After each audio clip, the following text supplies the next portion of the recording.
Hello, my name is Danny Smith. I'm the sports editor of the Starkville Daily News, and this is Joe Coleman. He's our Mississippi State beat writer, and we've got another busy football weekend ahead where everybody gets going.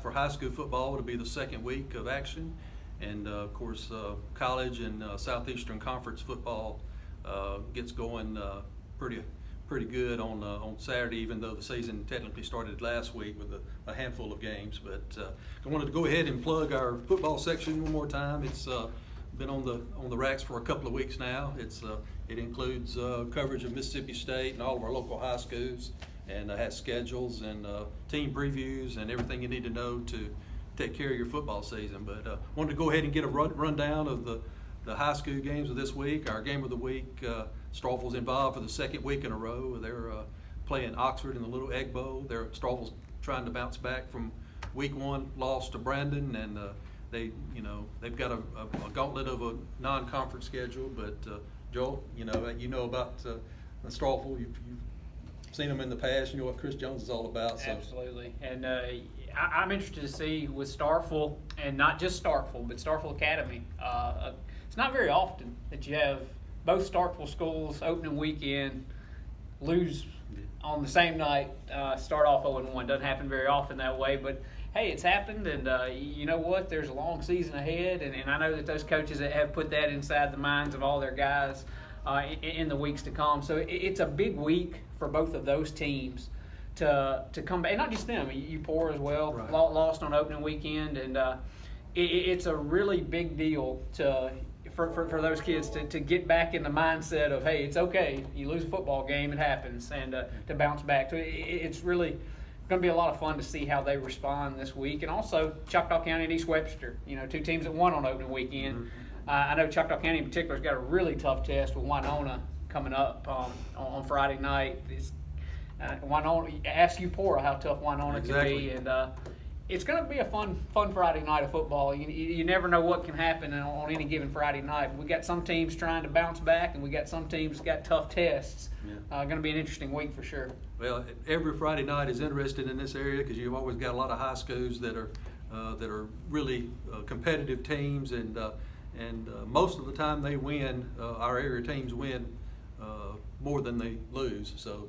But what makes this area so unique is we have a Southeastern Conference football team right outside our front door, basically in Mississippi State, and they open up their season on Saturday morning at 11 o'clock in the Superdome against Louisiana, and there's been a lot of storylines in the preseason that you have been following pretty close, and you're well aware of things. So just a synopsis of the preseason and what you're looking forward to seeing as they open up on Saturday, the Bulldogs. Yeah, there's a ton of storylines that will kind of transpire out on the field in the Superdome on Saturday morning. I guess it starts though with the guy that'll be I guess you can't say under center anymore in college football. Usually you say under center, but everybody's in the shotgun and spreading it out nowadays. So I guess it's behind center now, more so than under center. But it kind of, I guess, top storyline, Tommy Stevens making that first start at quarterback for Mississippi State. All the hype through the weeks of being a Dan Mullen guy, not a Dan Mullen guy, a Joe Moorhead guy. Right. Spent 2 years with him at Penn State, and even last year when Joe was here, Tommy was still in a Joe Moorhead-like offense last year at Penn State, and so now Joe Moorhead has his quarterback.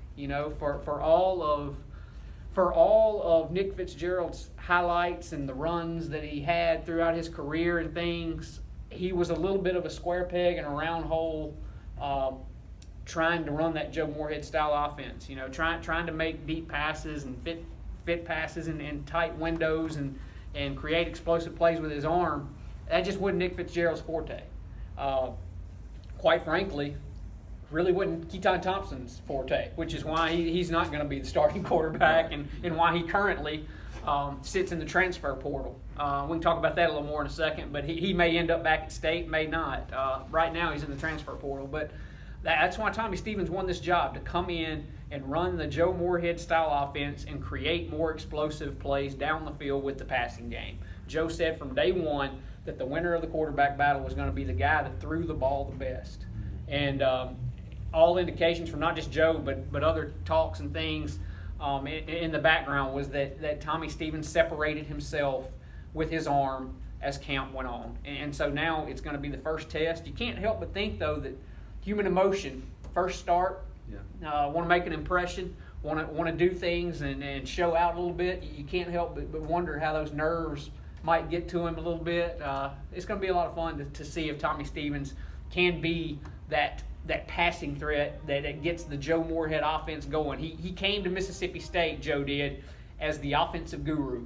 And a lot of it was based around that passing attack that State just did not have a year ago. Right. Quite frankly, they hadn't had the last couple of years. They hadn't had a 500-yard receiver the last couple of years. I guess Fred Ross or Donald Gray one would have been the last. But it's going to be interesting to see if State can get the passing attack going. And I guess really the other big storyline, you can't avoid it, is who doesn't play. Right. It's who's not going to be on the field in the Superdome.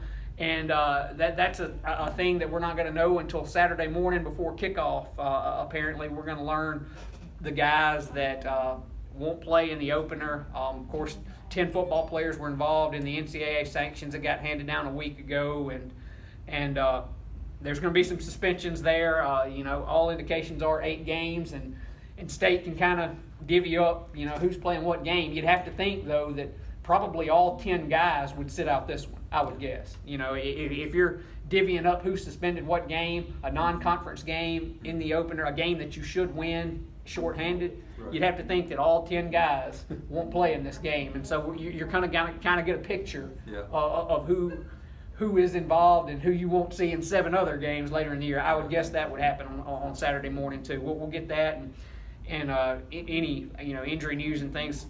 Oftentimes that's how it works. We don't really know for sure who's not playing until we get to the press box on Saturday morning. So, a lot of storylines. There's more than just that. Can the defense bounce back? Losing 3 first-round draft picks. Mm-hmm. I think they're going to be a good defense, but there's going to be a figuring out process. Jeffrey Simmons isn't clogging up holes in the middle anymore. Right. Who's going to step up and fill that role? Jonathan Abrams not out there anymore, but Jonathan Abrams wouldn't have got his big shot a year ago if Brian Cole didn't get hurt. Now Brian Cole's back. So right, can he be a Jonathan Abrams? Yeah. There's a lot of things to watch over the course of the few hours in the Superdome, and I know I'm pumped up for it. I know that you won't be in the Superdome, but I'm sure you'll be paying attention. Well, I'll have my eye on it for sure, and everybody's 0-0 at this point, and that's what makes the season openers so intriguing, that everybody's got a clean slate heading in. So everybody's going to take the field, and we'll see starting this weekend how everything's going to start shaking out as far as where everybody's going to go, and the records start wins and losses start piling up, and we see exactly where everybody's going to stand. So it's going to be an interesting weekend. A lot of 11 o'clock early starts for Southeastern Conference teams. A lot of them are playing non-conference teams that are that shouldn't provide too much of a challenge right away, but it's going to be – football season is always an interesting time. It is, and you hit on it. And a lot of times that first week 1 slate, it's kind of weird to call it week 1 when it started a week ago, but last week, week 0 they call it. Yeah. Try explaining that to a non-football fan, that there's a week 0 and then there's a week 1. But probably not the most attractive slate this weekend, but there's some intriguing games. State has a bunch of storylines down in New Orleans. I really feel like it's a game that they will win, and probably will win comfortably.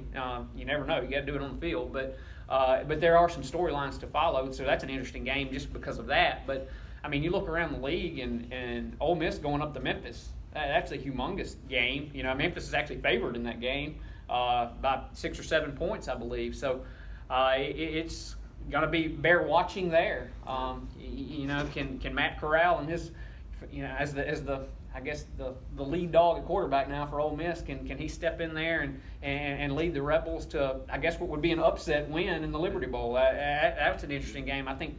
I want to interrupt just 1 second. It'd be interesting to see, and I don't know how much progress he's made to this point, but whether Rodriguez Clark plays at all for Memphis, because he was Starkville High School running back that signed and is up there now. I don't know how how far along he is, but it'd be interesting to see if he got to play against an Ole Miss team that I'm sure he'd be fired up to play against. Yeah, we've seen him have many a good game before. Yeah, for sure. We don't really know where he stands, but yeah, South Carolina, North Carolina, that'll be an intriguing game, I would think. I think Alabama, battling Duke in Atlanta. I don't foresee Duke providing too much of a challenge for Alabama, but Alabama's had some injury issues. Several linebackers have gone down. Dylan Moses has gone down with that linebacker core. And they're going to have some They've suspension too. They've got some things to figure out. Yeah. You look at the schedule, and it's not the greatest of slates, but it's college football, and there's always upsets, and there's always storylines, and there's always some fun stuff to follow. So I know that you and I and everyone out there will be paying a ton of attention this weekend, but I guess more so than not, most of you will be tuned into the happenings at the Superdome, and of course follow along on Twitter at Joel T. Coleman. I'll be there, and pick up a Starkville Daily. We'll have coverage there, online, everywhere else. We'll cover high school, college. It'll all be covered. And ESPNU has the kickoff Saturday morning at 11 o'clock in the Superdome. So for Danny P. Smith and Joel Coleman, have a good football weekend, everybody.